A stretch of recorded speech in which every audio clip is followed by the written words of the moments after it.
दाता साहब ने लिखा है आपकी तो इतनी सीटें नहीं थी कौमी असेंबली में, तो आपने कादियानियों को गैर मुस्लिम कैसे करार दिलवा लिया? फरमाने लगे अल्लाह ने कुछ हिम्मत दी, तौफीक दी। तो कहा कुछ तो बताएं। कहने लगे जब मैं बड़ा परेशान था ना, तो मैंने सीरत की किताब खोली तो मेरे सामने ना वो वाला चैप्टर खुल गया जिसमें महबूब करीम बदर में तशरीफ़ ले गए थे।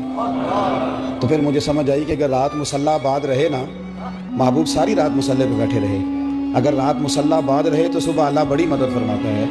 फरमाते हैं जिस रात सुबह असेंबली में आना था मैं भी सारी रात मुसल्ले पे बैठा रहा, अल्लाह से इखलास भी मांगता रहा, तौफीक भी मांगता रहा। और जब असेंबली में आया तो बोलता मैं था, मदद मेरा रब मेरी फरमाता। तो दाता साहब ने लिखा है, फरमाते हैं एक बादशाह था अबू मुस्लिम, उसने एक दरवेश को कैद कर दिया, बेगुनाह ही कैद कर दिया, बेगुनाह। तो बादशाह भी अल्लाह अल्लाह करता था। रात को ना उसे ख्वाब में नबी करीम अलैहिस्सलाम का दीदार हुआ। तो हुजूर फरमाने लगे तूने रब के एक दोस्त को कैद कर दिया।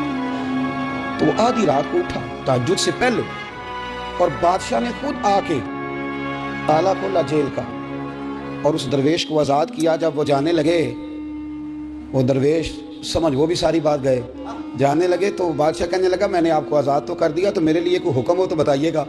तो पलट के कहने लगे जिसके लिए महबूब आके सिफारिशें करें वो फिर दुनियादारों से सवाल करेगा।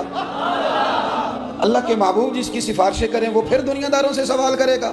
गर्दन को झुका देता है खैरात का पत्थर, जहाँ में मांगने वालों के सर कभी ऊंचे नहीं होते। वो एक शायर था ना, आपको ये शायरों का भी, हर आदमी की अलग दुनिया है और सारे अपनी अपनी दुनिया बसा के बैठते हैं, अपनी अपनी इस्तिलाहात होती हैं, दूसरे को कबूल करने को तैयार। शायरों की भी दुनिया है। कई दफ़ा ये बेचारे 5-6 दिन मुँह भी नहीं धोते, शायर नाराज़ ना हो जाए, सब की बात नहीं करता, तो कई दफ़ा ये काबिल रहम भी नज़र आते हैं। इसी तरह एक शायर एक चौक में बैठा था, मक्खियाँ भिनक रही थी, तो एक आदमी जाती दफ़ा ना 5 रुपये फेंक गया।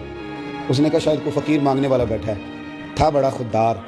उसने आवाज़ दी, कहने लगा इधर आ, ये पैसे क्यों फेंक गया? कहने लगा तेरी तुझे ज़रूरत थी इसलिए। उसने एक शेर कहा पर कमाल कर दिया, कहने लगा ये आरज़ू करम और मैं आपसे करूं, ये आरज़ू करम और मैं आपसे करूं, ये भीख उसको दीजिए जिसका खुदा ना हो, ये भीख उसको दीजिए जिसका।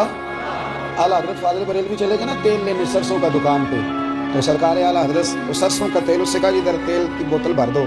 उसने भर के दी, दुकानदार ने तो फरमाया कितने पैसे? कहने लगा वैसे तो 5 आने की है, आप हमारे आली में आप 3 आने दे दें। आला हज़रत ने पूरे 5 दिए, फरमाया सारे रख, मैं अहमद रज़ा हूँ, मैं अपना इल्म 2 आने का नहीं बेचा करता।